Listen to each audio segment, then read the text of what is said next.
Hello, all my fans out there, all five of you, maybe six now, I'm not sure. It's the Expendable Show for those of you just now tuning in. And I am your host, the Expendable. Um, I'm excited. Today's an exciting day. I'm like all hopped up. I actually had to go to work and actually do some manual labor today. So I'm like, I've got a little bit of energy in the tank today.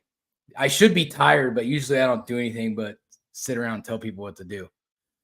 So yeah, I had to climb all over stuff. It was insane. I mean, the fire marshal came in. We don't want to talk about that. I'm still upset about the fire marshal. Anyway, we didn't catch anything on fire, luckily. So today on the Expendable Show, we're going to cover the news and we're going to cover Donald J. Trump, the 45th president of the United States, most likely odds-on favorite to win the 47th presidency. I know a lot of you liberals are going to hate hearing that, but guess what? Joe ain't doing a very good job. He hasn't fixed shit. He just gets on TV and makes it look like he's fixing stuff, but he's not. Just like his border bill that he signed yesterday with executive order that he said, I can't do that. I have to wait on Congress. But then guess what? He goes and signs the bill, and it's the exact same trash that's not really going to do any good. I mean, it's going to slow things down a little bit. I'm not going to lie. I told you guys I wasn't going to lie. I'm going to keep it a little more bipartisan. But I mean, it is going to slow things down, but it's not going to be like the damage is done. Like, look at the millions of people that have already made it in this country. I was watching Tim Scott talk a little bit ago, and he was talking about, it's unknown as to how many cells have popped up because of Biden's bad border policy. He let this go way too long. Right? These guys got a 3-year head start.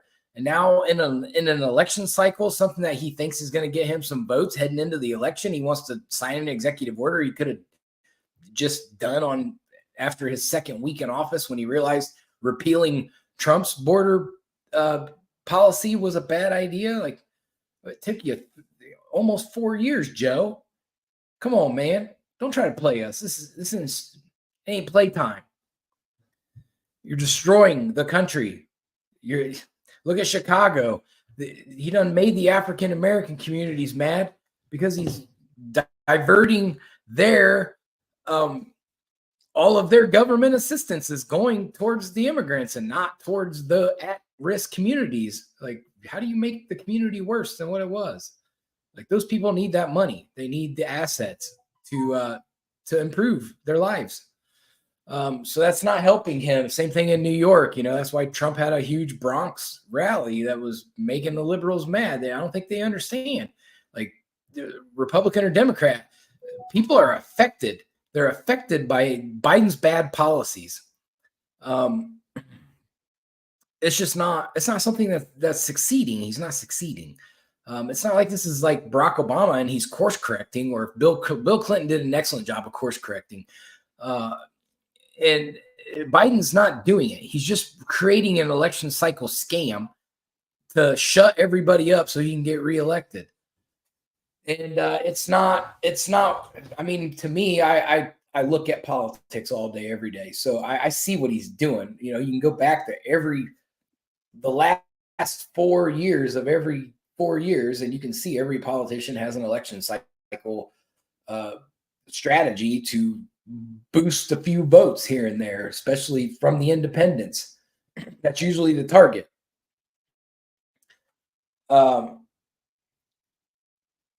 So that's what Biden's been doing. He also has his son's his gun charge case. I kind of go a little overboard on Twitter or on X. Just never get used to saying X. But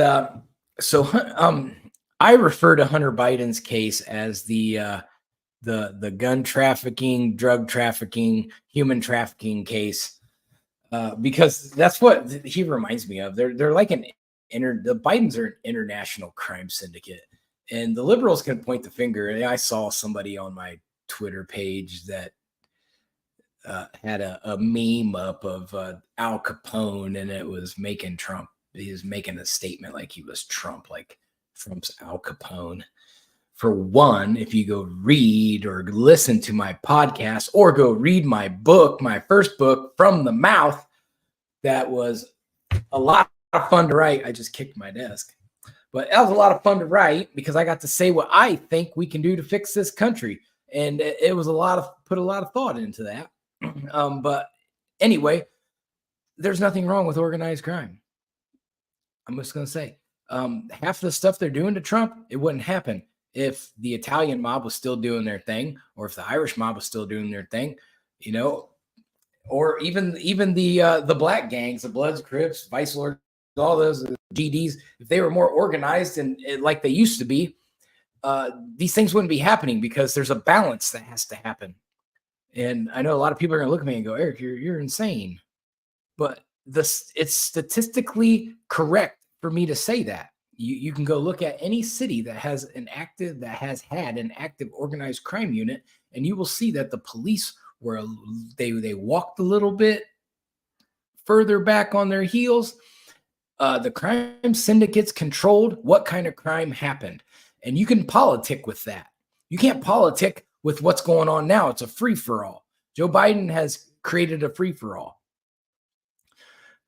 And that's not going to fly. There's no way for community leaders to get a hold of crime leaders, the gang leaders, mob leaders, and sit down and say, okay, how do we know you guys are going to do your thing? Well, how do we keep the damage to a minimum?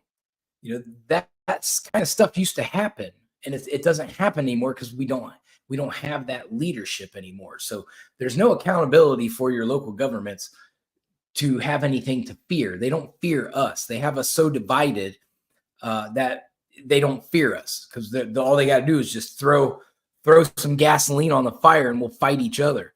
They know that, or at least I hope we're wisening up to that race war that they're creating. Which, if you haven't listened to Race War by Tom McDonald and Adam Calhoun, I encourage you to. I'm seeing a lot of reactions online about that, and it's a lot of positivity coming from a lot of different backgrounds, a lot of different races and ethnic groups. They're loving the message that's coming out that this is a government thing. The government needs us divided we conquer, and they know that. All to get their European, it's a European agenda. Not Biden. Biden's too stupid to make an agenda. This is Europe. Anyway, so let's go talk. We're going to talk about Trump's cases today. And I'm just going to give you guys a quick synopsis of what's going on and in a kind of just get you guys up to speed for those of you who don't sit around and nerd out on the news all day. So some interesting things happened just today in the Trump Georgia case with the election interference. So the DA, Fani Willis, as you know, most people know, they got in trouble because the prosecutor prosecuting the case originally was Nathan Wade. And then it came to find out that Nathan Wade and Fani Willis were having an extramarital affair for a long time. So they took it in front of a judge, and the judge said, look, one of you got to go. One of you can stay and one of you got to go. Well, if I had to pick somebody to stay and go, they picked the right person because Nathan Wade is not equipped legal wise to handle probably the largest criminal case in history. So it was kind of stupid for Fani Willis it was kind of like throwing him into the fire. I feel like if that would have went to trial, Trump's lawyers would have had a heyday with him. He could tell he was panicking. That dude, when he was testifying in their ethics hearing, that dude was just sitting up there sweating bullets. I was like, whoa, like your anxiety is definitely pouring out of you, literally. And then, Fani Willis. So now we're at this point where the judge in that case has put this on pause indefinitely, pending the appeal. Trump's lawyers appealed that Fani Willis is compromised because of this situation. and I believe they're looking into some influences that Washington has with her, which would be a direct conflict. Joe Biden's people, the Department of Justice, they are not to interfere in these things. You're supposed to let these things play themselves out. So I'd be willing to bet that there's some corruption involved in that. I feel like our government's not really capable of, at least at the high ranks, they're just not capable of being honest anymore. I think, and that's a big thing with Americans. We don't trust the government. They're not honest with us about anything anymore. Anything that comes on TV, I second guess it and I fact check it because I don't trust that what they're telling me is true. And I just don't think, just watching, when you watch C-SPAN, for those of you liberals that don't ever watch anything, you just let Joy Reid tell you what to do. And Joe Scarborough, who's a psycho, you let those guys tell you what to do and they just feed on your emotions, just like the government plan is to do. Just throw some emotion out there and let these people burn up. That's what they do to you every single time, and you all fall for it every single time. But bro, wake up. Anyway, so I don't really trust the media. I don't trust Fox News either. So it's not much of a difference. I think, there's some real issues in our media, and I have to go circle around to about 5 or 6 different media outlets all over the world to try to put together the truth a lot of times. And every media outlet has their own bias. So you got to find out what their bias is and try to pull the piece of truth out that the other media's bias was attacking. So it's just stupid. It's stupid that we can't trust nobody. I mean, that's the motivation of having my show. So anyway, we got this case with Fani Willis. It's on pause. That's a win for Trump because now it's in October, I believe, is when they're going to do this appeal. They're going to go through this hearing about Fani Willis, and there's a good chance she's probably going to get recused because of this ethics issue. So I'm not opposed to it. I think she's a bad actor. I think anytime that if you're a politician and if you have to get up in front of your constituency and play the race cards, and that's the best card you got, just like she did for her reelection that she just had. I mean, I see it. I live in Georgia, so I've seen all her little tricks she's been trying to do, and that was to beat one of her own fellow Democrats. The race card every time. And I think that excuse is played out. Not everybody doesn't like you because you're black, Fani. Like, you're just a shitty human being. That's what it is. You got caught, and now you're just being a shitty human being. So it is what it is. I hope she gets recused. I hope this at least pauses this for a long period of time. I think they got to redo the whole thing. If they're going to go with this with Trump, then they need to redo it and do it right. I'm not opposed to, letting court play out, but you got to do it the right way. You can't have a half corrupted court hearing that's already happened and expect it to make a bunch of changes in the middle of it. And it needs redone. They need to throw it out, rerun it through the whole system. I bet you they don't. So that's a big deal. Nathan Wade's out. Fani Willis probably going to be out. That's October. By the time they get back into the court, it's going to be after the election. So this whole Georgia plan is officially in flames. It's done. I mean, it can still happen after the election, but this is not going to have a political effect on the presidential race anymore. So we can forget about that for a while until after the election. So then let's talk about his classified documents case down in Florida. So they had the opportunity at one point when they indicted this to choose which district they wanted to put this in, and they had it between DC and Florida. And for some reason, they chose Florida, which this has turned out to be a huge backfire for them because Eileen Cannon is doing things how she wants to do them. And you're hearing all the liberal media, oh, Eileen Cannon is a Trump appointee, or I don't think she was a Trump appointee, but she's a Republican. However, she never donated to Donald Trump like that idiot judge in New York donated to Biden. So we have to let that play out as well. Trump is doing okay in that case. There's nothing like really like super telling about that. But it is also delayed indefinitely. So there's some things that they're waiting to do. This is probably not going to happen until after the November election. So there's 2 court cases that the libs were definitely banking on to help, continually boost, like, hey, we'll get a disposition on this one, it'll boost Biden. We'll get a disposition on this one, it'll boost Biden. And this isn't working out. They got the one case. I still haven't seen the new polls come out yet, but they're saying Trump's probably going to get a 6-point boost from his conviction. He just got a major endorsement from a sheriff in I think like Riverside County, California or something. But this dude's been a lifelong Democrat, and he's sitting in his car and he was going, look, I know a lot of you gonna be mad at me, but I think it's time that we put a felon in the White House. And when I saw that, I was like, oh man, yep. So that like to flip a California, person is a big enough, but to do it to a law enforcement agency in California, that's even bigger. People are starting to flip on Biden, and it's because he just don't get it.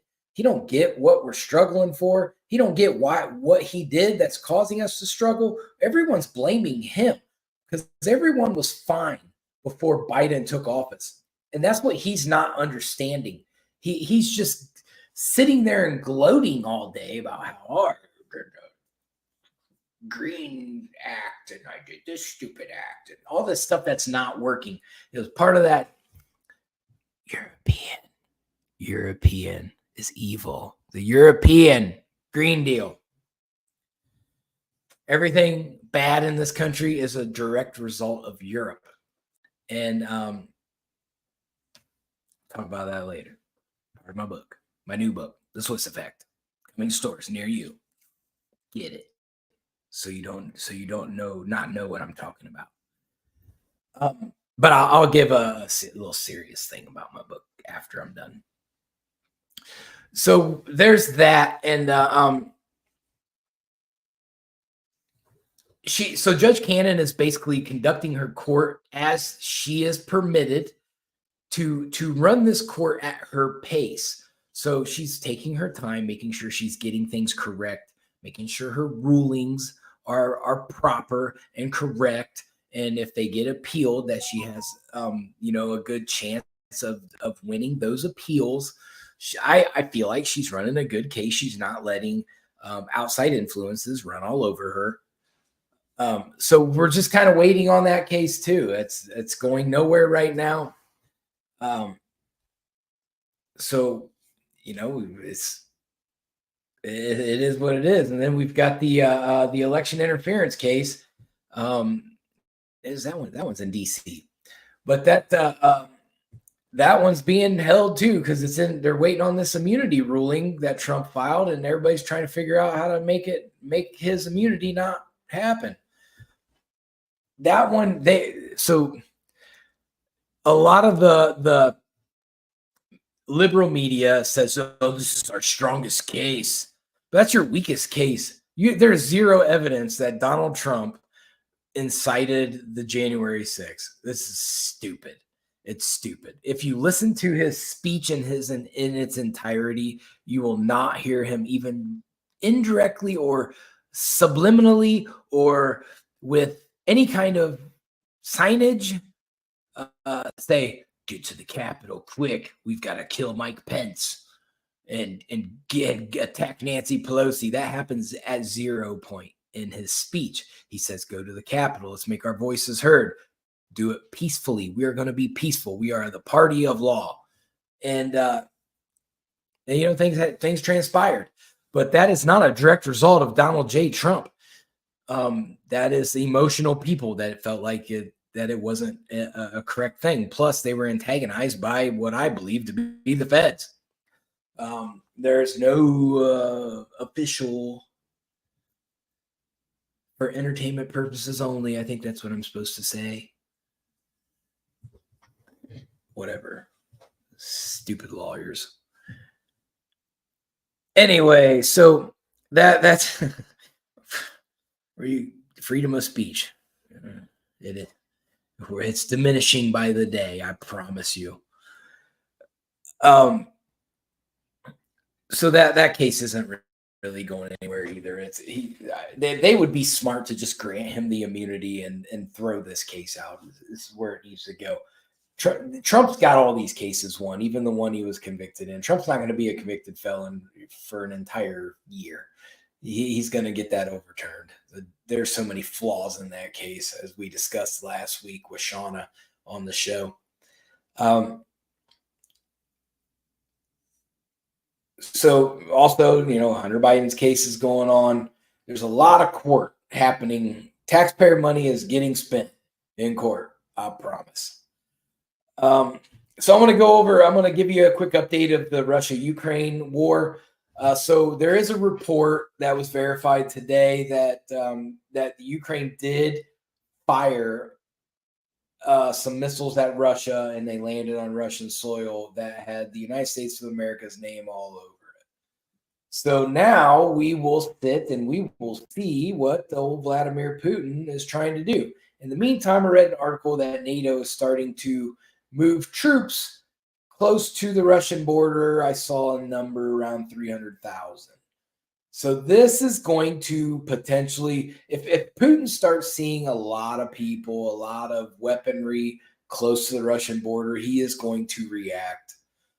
That's a threat. It's a direct threat, and he will react. He's basically told NATO and Europe and the United States, like, look, if you stay out of it, I won't mess with you. But if you start getting involved, then we have a problem.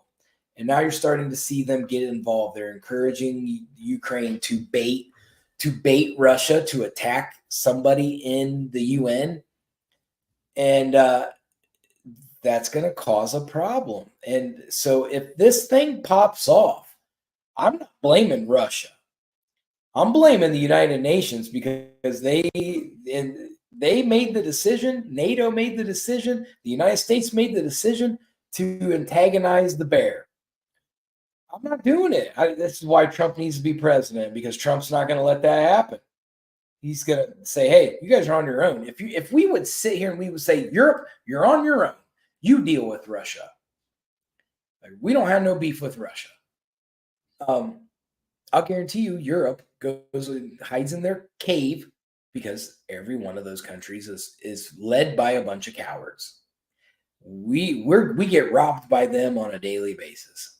And they're just some idiots that just, yeah, excellent, Joe Biden. Thank you for funding everything.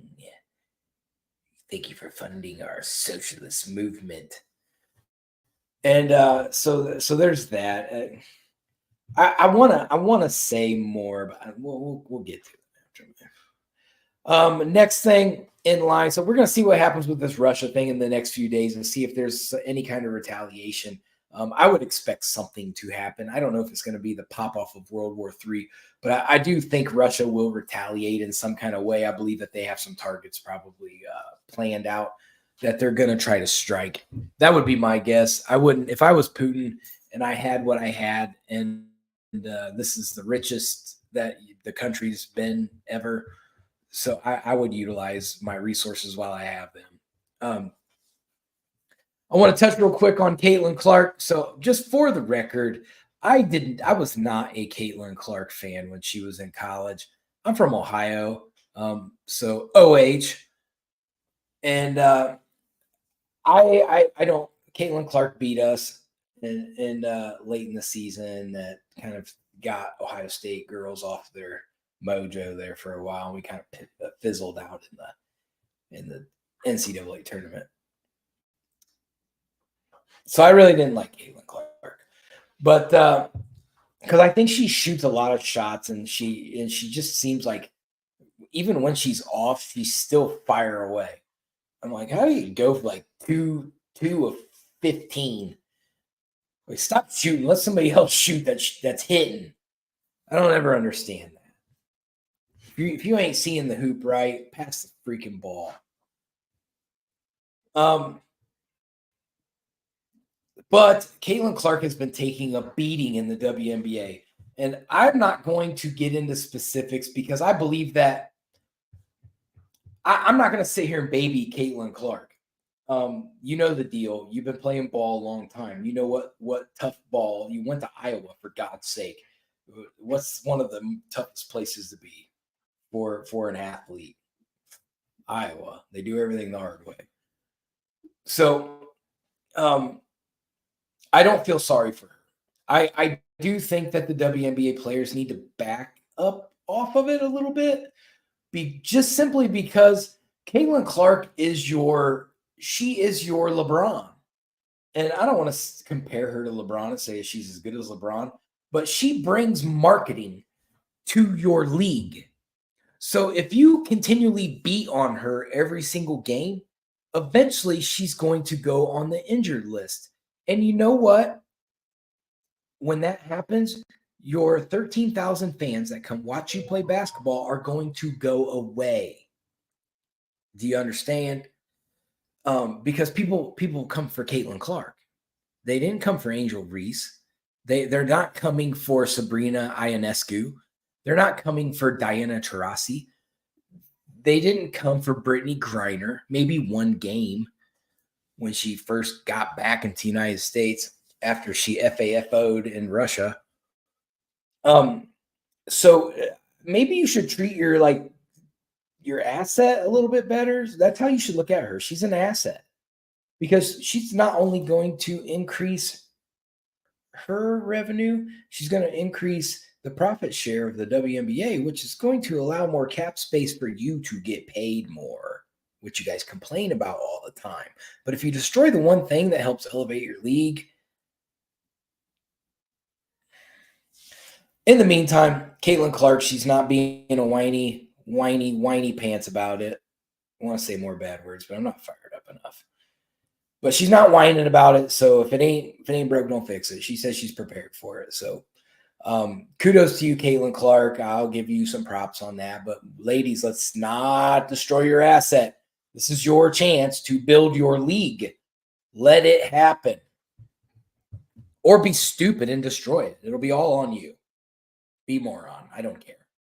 I don't watch the WNBA.